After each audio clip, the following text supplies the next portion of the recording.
Good afternoon. Today we're going to be taking our test for lesson number 22. It's our fourth day inside of this book with our LAFS curriculum, and today is test day. You're going to be reading two stories, two versions of the same story, and as you read, you're going to be thinking about how these stories are alike and how these stories are different.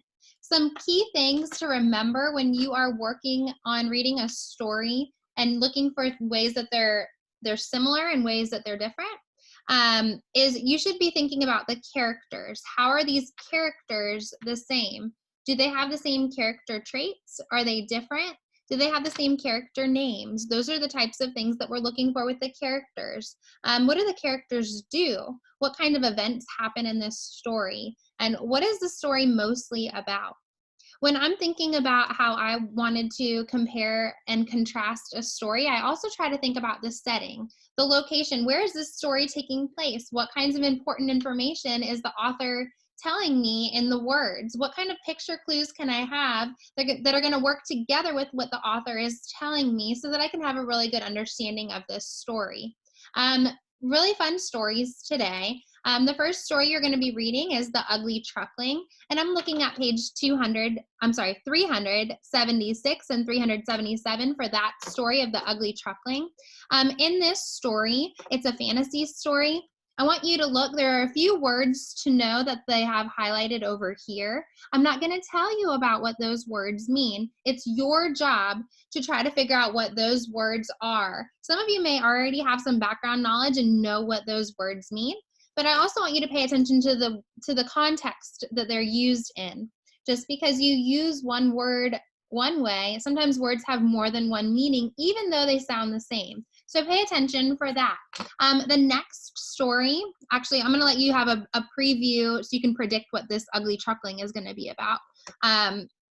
Here is a picture. You can have a preview. You can try to figure out what do you think this story is going to be about. And then I'll show you the second story. This story is called The Ugly Duckling. This is a folk tale, so it's a little different than that fantasy that we just looked at. This story has a lesson as well.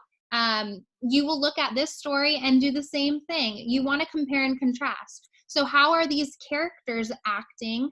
What kinds of setting is this taking place in? Is it the same type of location? How is that setting impacting the events of the story?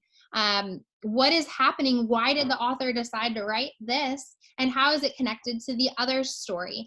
After you're done reading, and you're working on these questions, there are a couple of things that I want to bring to your attention. Remember, when a question has two parts, you first are going to be answering part A, and then you're going to answer part B. This part B here does say which two sentences from the passages. Notice that it doesn't ask you to just do one sentence. You need to pay attention to two sentences from the passages in order to figure out how they are alike. There's a keyword there. Remember, we like marking up our test and checking out the questions beforehand. I do not want you working on this assignment while I'm talking. I do want you to pay attention during this.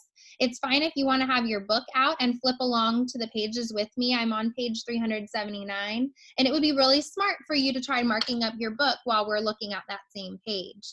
I'm not going to go over every single question, but I do want you to read the questions before you answer and before you, before you read the passages. I'm going to flip over to the next page. On page 380, you see that there is a spot right here, and sometimes people forget this area. When you're working on your writing, you need to think about what lesson you learn from both of these stories, not just from one of the story. Like why would what is the central message? Why did the author write this? Is there something that the author wants you to apply for your own life? Is there a moral to this story? What's the lesson? Why did the author write this? When you're planning, this is where you're making a list of the ways that they are the same. Look closely at that question. The author of Ugly Chuckling wanted to tell the story of the Ugly Duckling in a new way. Read both stories again. I'm looking to make sure that you pay attention to this video also. And so when it says the word again, I want you to draw a star next to that. And I'm going to draw a star next to that. That's going to be your clue. And that's how I'm going to know you watched this video.